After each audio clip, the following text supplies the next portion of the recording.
咱做伙来看国际新闻。美国当地时间2日发生2件枪案，纽约的曼哈顿一栋内面有商业机构、银行和爱尔兰总领事馆的大楼，就嫌犯入去内面乱开枪，造成警察和嫌犯在内5个人死亡。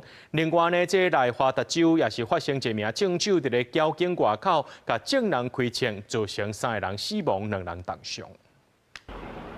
大连人手抓悬导航的姿势行出大楼。美国纽约公园大道的一栋办公大楼，当地2月尾发生枪击案，嫌犯穿防弹衣、牙枪进入大楼了后，向人顶开枪。 I saw personally a guy on the floor.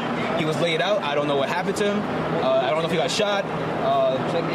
But there was a guy laying on the floor. They tried to give him CPR. He didn't get up. They put him in the ambulance. 这栋大楼伫曼哈顿中城区，大楼内有真侪出名的金融机构办公室 ，NFL 美国国家美式卡球联盟总部，还有爱尔兰总领事馆的办公室。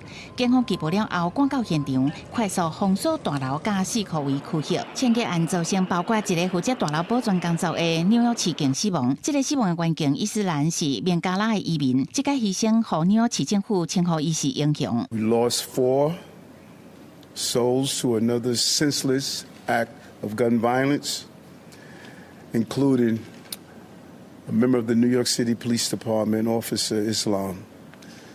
He served in the 47th Precinct. He was just 36 years old. And a 3.5-year veteran of the department. 警方初步调查，27岁嫌犯塔姆拉是拉斯维加斯的居民。伊伫1楼大厅犯案了后，走去33楼的大楼管理办公室，佮开枪射杀一个人了后自杀死亡。